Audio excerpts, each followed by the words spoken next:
Okay, welcome to our Health and Wellbeing show here on Uxbridge FM.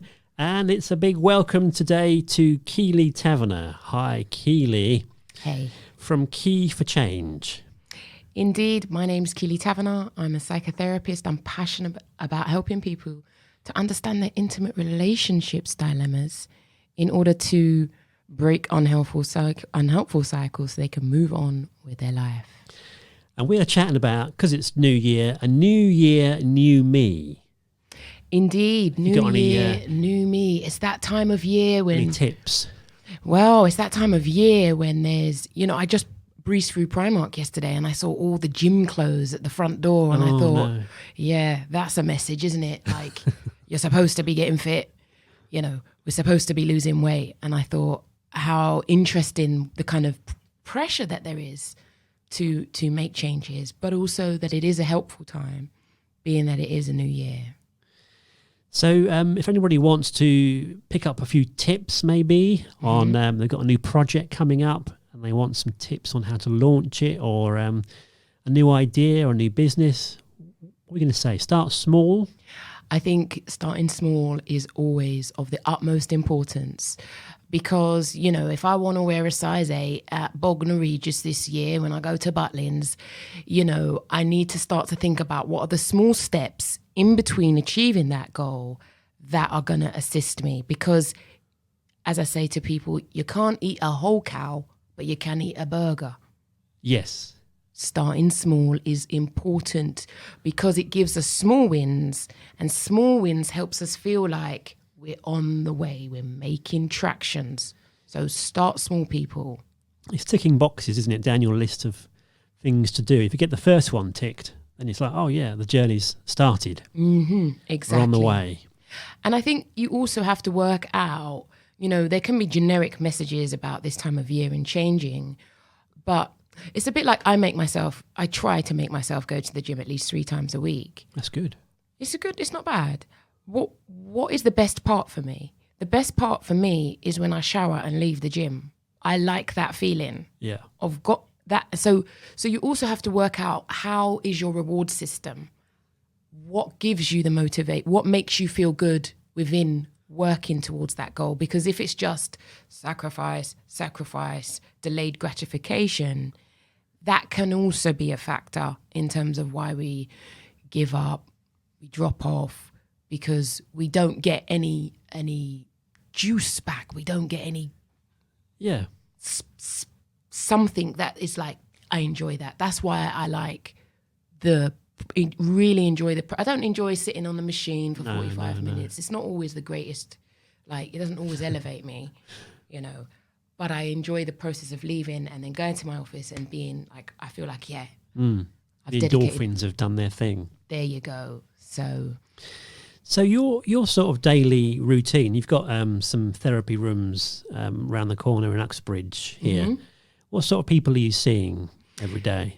So Key4Change, we're in private practice. And I think that's one of the most important things to say, is that people come to us because they're seeking an alternative. They want therapy, but for whatever reason, say they've either had sort of CBT 6 sessions on the NHS and they feel like they need to do more depth. They want to get to the root cause of the issue, or people want to see somebody pretty soon, pretty quick. They don't want to wait. And so we fill that gap. And we have a variety of practitioners, from psychiatrists, we have a mediator, we have counsellors and psychologists who also have worked in the NHS. So myself, my background was probation, where I worked for a number of years. So we're experienced, and we've also worked in a number of public sector organisations, but we've also chosen that actually we want to work independently so that we can help people in a more creative, less bureaucratic way. So people decide, and that's how people really come to find us. Yeah. So they're paying one-off, or they're paying for a series of sessions with you and your colleagues? Yeah, so we also take insurance, so people don't always necessarily have the funds, but there may be a benefits package that they may have. So Cigna, Bupa is also another company we work in partnership with. just to name a few. And then so sometimes people are paying that route. Obviously, sometimes people are funded by family members. Sometimes people are also funded by their work organizations who might be, HR might be concerned about an individual and their needs and might select us deliberately. So some of the reasons why they might select us deliberately can be around being culturally competent as well. So we have therapists from Asian backgrounds, black backgrounds, mixed, which for some individuals they feel is an important factor when they're selecting their therapist. So we're quite diverse, and we really feel a need for people who want therapy, not in 6 months, not in 6 weeks, who want to see somebody immediately, who are concerned about their behaviour. And what sort of typical problems are you seeing? Is it stress and I think that sort of thing? Well, I think the thing is, and I was saying this yesterday on my Facebook Live, is when we say things like stress or depression or anxiety, it's isolated. That is the outcome. What I'm always interested in is what are your life scenarios that are perpetuating that. And often I find it's relationships. Yeah. Be it family, because we know that can come with a lot of demands, and intimate relationships. So often when we talk about like anxiety, depression, it's really isolated. So it's about how does that show up in the context of, how is that manifesting in the context of someone's lives.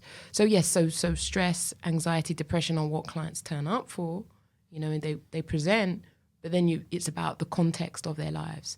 And yeah, and so that's kind of like, I don't want to get into the deepness of it all. I could, but we don't want to go into all of that at the current time. So I think it's often the heart of it is our relationships, and I find that relationships don't get enough attention when people are talking in mainstream. We're not really talking about relationships and how that hampers.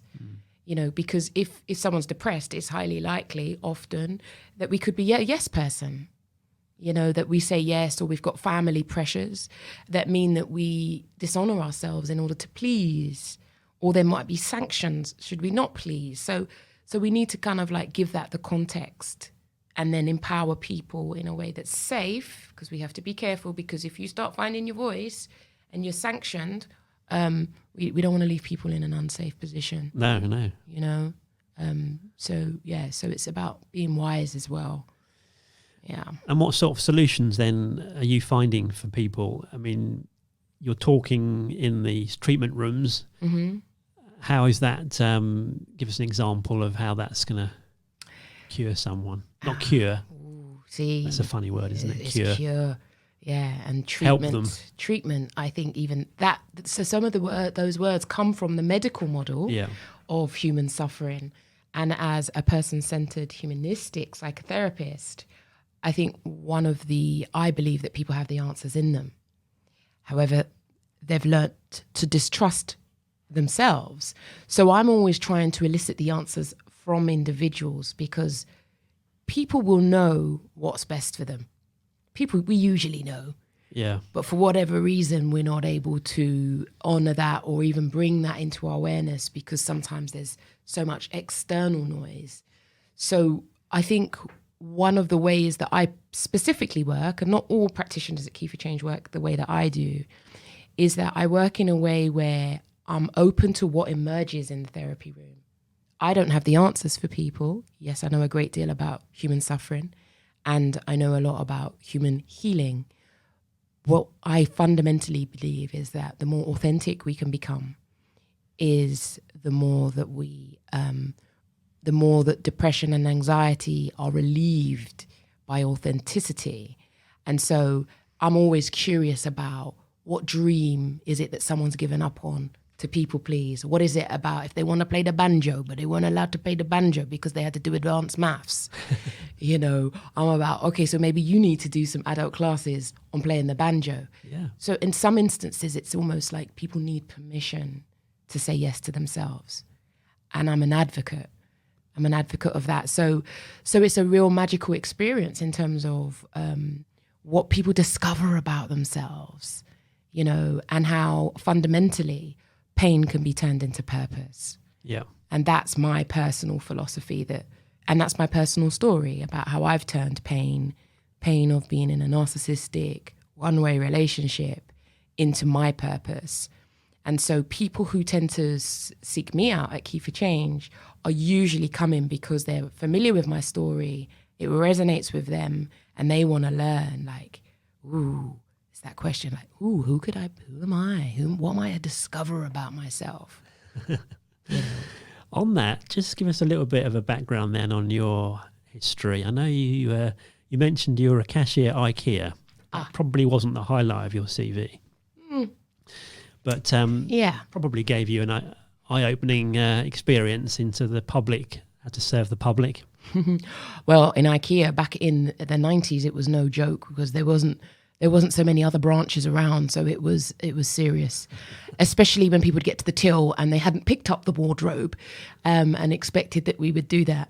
So that was always really fun at IKEA, actually. It almost felt like an extension of college.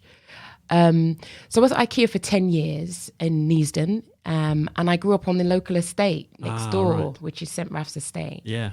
And so I think there was something about low expectations that I was exposed to that almost felt like, well, you know, you're doing okay, you're at IKEA. I became a supervisor. And the sort of trajectory was if you got a job at the council, you know, you were doing fairly okay. Yeah. And I never ever got an interview at the council, even though I tried lots of times. And I think for me, I had my children, I got pregnant young, and I was in an abusive relationship. And I was watching Oprah, and I couldn't believe like I was in that situation, and I was going back, and it was just mayhem. And I remember watching Oprah one day, and Iyanla Vanzant was on there, who's a motivational speaker, and was talking about her book called In the Meantime. Yeah. Which was about getting the love you deserve. And her message just resonated with me because it was about taking self-responsibility and to stop blaming, which I did feel like a victim. How could I love so much and this man do this to me? How could he do this to me? And it was quite a slap in the face, which was like, actually, you're accepting and tolerating and promoting like being treated like that. And I was baffled by that, but also stimulated and curious. And that led me to self-help reading.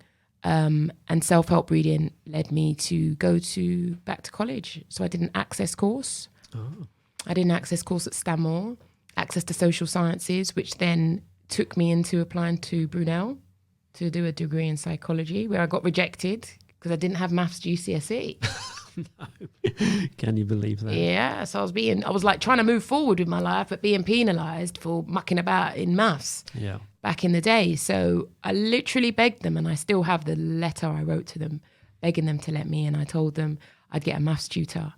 And by God's grace, they let me in. And that's where I did a 4-year sandwich degree. So I had a year's work placement.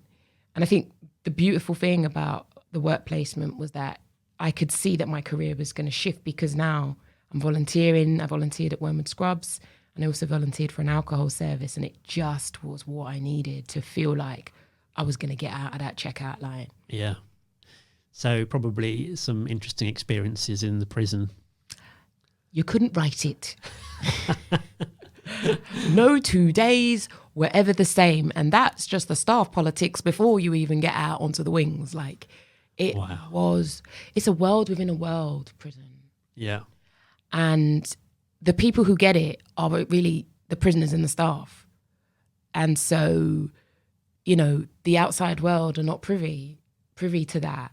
There's a currency system in there, you know, in terms of bartering and swapping tobacco. When I was there, tobacco was like gold dust. Oh my gosh, it was gold. You could trade that. You know, people would play, you know, they'd bet and gamble with Snickers bars, and it was just a profound experience. And I worked for probation and I delivered cognitive behavioural therapy programs to high-risk offenders. So you could, I just can't, like, you couldn't write it. And I guess one of the things that it felt like New York, if you can make it there, you can make it anywhere. Yeah. And I think my confidence, even now, in terms of being in private practice, has definitely been inspired by that experience. And the stories never cease to amaze me in terms of prison, in terms of what people have been through, in terms of how often, and I believe, emotional problems can engulf us and take any one of us down a line that could ultimately result. I can't help but look at Uxbridge police station over there, knowing that the court is there, a series of unfortunate events can just create this kind of like spiral. And I'm really grateful for what I learned there, especially about spirituality, because in prison people become interested, various reasons. Sometimes I want to get out of their cell or get up to nonsense in the church or when it's Muslim service. But it was just profound, the learning. And at the same time, I was doing my master's in person-centered psychotherapy, plus working with psychologists. So it was a profound learning experience, and I'm incredibly grateful for that experience. Yeah, it's a place to have a work experience. That was it's a choice and a half. It didn't get any better. And I also worked on the sex offender program. Right. And I think one of the things about the sex offender cohort is that you soon realize it's about the only cohort of offenders that have a whole mix of society, people from across society. So you might have a young unemployed guy and a doctor or a surgeon or a school teacher. So that, you might have someone in there who can't read, who's never finished education, and then you've got like a professor. Yeah. So it was incredible in terms of the diversity of people in the room, and then obviously the nature of the offence, the shame and the stigma. That was also another like incredible factor for me as a psychotherapist, because I was also training alongside doing that type of work. Was just, I guess for me, it also created a desire to learn more that took me beyond what probation were prepared to fund in terms of teaching. So that's resulted in me like going to the Tavistock, doing additional training around sex addiction. I've also worked with a lot of men at the current time in terms of porn addiction and what the impact of that is. And I know my confidence in that capacity has been fueled by working on the sex offender treatment program. So, like I said, like profound experiences, which equips me really well in private practice for, as my supervisor often says to me, well, if you've worked in prison, there's not much that rattles you. No. And I'm really privileged to have that robustness to assist people who choose to come and, share their lives with me in the hope that things can change. I'm very, very privileged. And you're pondering maybe turning some of those experiences into comedy at some point, perhaps? I'll tell you, doing groups in prison with high risks, entrenched offenders, I learnt how to build rapport really quickly. And humour is a profound way of being to assist. Like, humour cuts through and builds bonds and enables me to say things in ways that I couldn't say just generally. Like using humour was quite profound. And so I think some point in my journey I was becoming overwhelmed because I was like training, working in prison. And my supervisor and I talked about what I could do for self-care to get away from sort of basically the social care field. And so I'd always said, prisoners used to always say, it's funny. Like, they'd always like, you crease me up, miss. And so I was like, I'd like to do a comedy course. And so I went to City Lit and I did a 6-week course. I've also done a course at the comedy school. And who knew? I was trying to get away from psychology, and it's all observational. Yeah.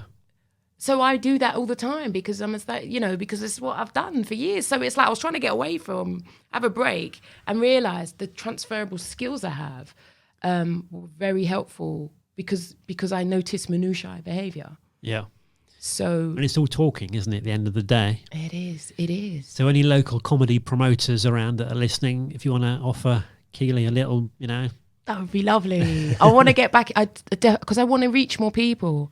And I know, like, even my videos, there's so much humor in that, because I can say things, or I can use things to hook people in, because I can talk about taboo subjects really easy. But we're going to go to the depth because it's sometimes this stuff up the top that seems, it can seem funny, but there's a lot of levels. And so if people are really curious about that, I'm open to help. And if I don't know, I usually know someone who does. Yeah, you and your team. Yeah. So more information, people can go to the website, which is Key4Change.com. There's information on an upcoming workshop there on the 15th of Feb. What's happening in the workshop? The workshop has been inspired by... so I have clients who come to me with intimate relationship challenges. And what was happening is, because I'm becoming so versed, I see themes. And if I can tell my clients the themes, then they can see the themes for themselves. So you don't actually need the scenario, because you can see that this is likely to happen because these factors are in place. And I was speaking to my coach about, like, a bit like my concern, because I was like, I don't want to deny people the journey of getting to understand their experience, but how can I take this? I started to feel slightly guilty, because I felt like I should be offering these insights, bagging them together to offer it to more people. Yeah. Rather than just on a one-to-one. Yeah. And some people, I used to do groups before, I'm versed in groups, so I felt like people who might not come to therapy would come to a group. People are quite keen on doing groups. So what I've done is I've taken the 6 common themes that I see as factors that are unhelpful in our intimate relationships. And if we can work and get some insight, we can make changes. So that is what the workshop is about. One of the first focuses is about the hook, what hooks us into people. Then we look at whether you go with your head or your heart. Then we look at feeling good enough, because ladies, if we don't feel good enough, we're going to be looking for that external validation. Yeah, we're going to be looking for that. And that sometimes is not helpful, because if Derek changes his mind and we're left on our own and we don't like who we are, so we look at how to feel good enough. How can we do that? And then the next step is boundaries. Okay. We got to look at boundaries. Yeah. Because I'm a fan of the block feature. Sometimes we just got to block out the nonsense to protect ourselves. And then we look at embracing change, because I believe that, once we get a handle on that, it's change. Because if your lifestyle is still the same and Friday nights you feel lonely because he's not there, well, what do you enjoy, be it the banjo, that you might not need to start bringing back into your life, so that you channel your energy instead of looking at whether you got 2 blue ticks and he's online and he's not responded yet, and who's that in his profile pic, and he's online, who's that on Facebook, and let's be honest, we're all stalking the exes on the old Facebook, Twitter, and so on and so forth, that we take that energy, because everything is energy, and we channel it into something purposeful. Something that we may have, a hobby, an interest that we may have left and forgotten. And I believe that if we can channel that energy into something productive, just as I have, who knows what that might happen, how that might enhance or change your life. If somebody would have told me when I was in a refuge, when I fled my home because my daughter's dad was abusive, that today I'd be helping people in the same situation, thinking about becoming a stand-up comedian, I'd be like, are you all right? Are you all right? Like that, I couldn't see that for myself. No. But here I am today, doing what I do, because I channeled my frustration into learning about how the hell I got myself in that situation. And that led me to do a degree, to do a master's. And now I have Key4Change. Who would have thought that? And there's the Facebook page as well, Key4Changes. I know you do quite a few videos online, different topics, and you're going through different things. Yeah, I did a cheeky one last night. It was called What is the Hook? Was it the D? And all the ladies, if you know what I mean, you know what I mean. Because this is a factor that can keep people hooked in. And we need to look at that. We need to understand that so that we're not baffled and we can understand why we may be depressed. Yeah. So when you see when I'm that depression doesn't happen in isolation, it happens in the context. And so one of the small things, so we're talking about small steps, I encourage people to think about when they change is to do an audit of our devices. We have to start to notice when Derek's name comes on the phone, does it make us feel anxious? Yeah. And just notice. Doesn't mean you have to take any action, but start to notice because the body is communicating with us. And so we just start to notice. So I'm a big advocate. First steps is often let's audit our phones. Yeah. Good idea. And then this is the book you recommended. I can't pronounce the author's name. Maybe you can. That was my first book I read. Yes, my first self-help book was In the Meantime. What was it called? Finding Yourself and the Love You Want. Yeah, I read it recently and I was like, oh my God, this is so basic. I read it recently. I was like, my God. But I thought how wonderful it is. And I also have a book called Why Love Hurts as well. Didn't know that. Yeah, I self-published.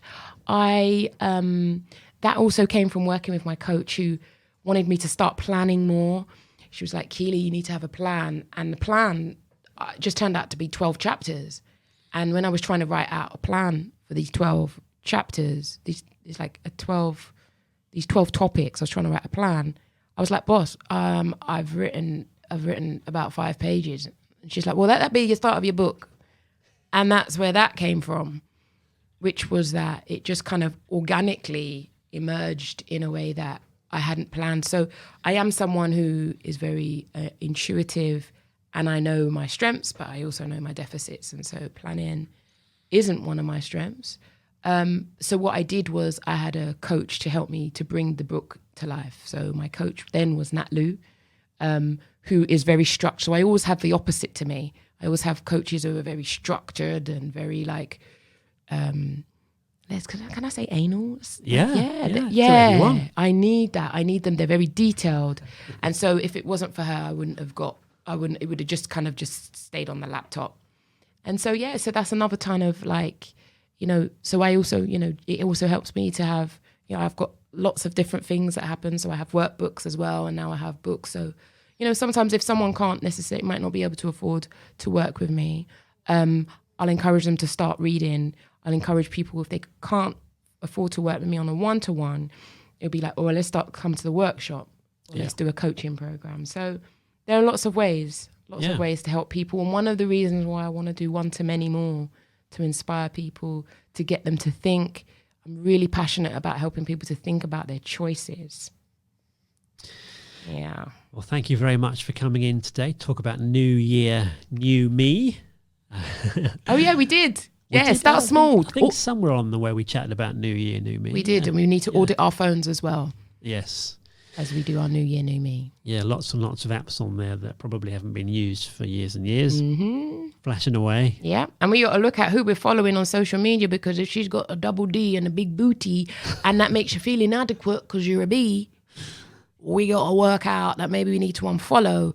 And so that helps us to just like not be bombarded with unhelpful imagery that makes us feel inadequate. Yeah, that must be a big thing with kids at the moment.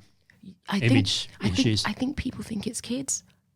Adults are suffering. Yeah. I mean, I love watching Botched. I don't know if you've ever seen it. For me, it's so alarming. It's, I mean, like, wow. Why did you do that? Why would you do that? Why go to Poland and do that? Exactly. And you don't know what's in your bottom? No. And it's starting to drop? Like, sister, try self-acceptance. Just give it a go. I quite like, as a bit of light relief, the Pimple Doctor. You seen that one? Oh, that is ridiculous. It is so addictive. Pimple poppers. It's like popping bubble wrap, but on a bigger scale. It's worrying.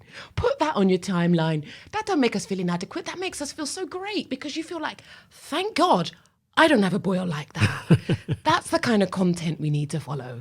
And why did you leave it there for 5 years? Jeez. Get it sorted, surely. Anyway. Indeed. Well, hopefully you'll pop in again and give us some more of your insights. Anytime you're ready. I'm always happy to help. One-to-many is exactly what I'm about. Yeah, great stuff. Thanks, Keeley. See you again soon. Likewise. Take care of you.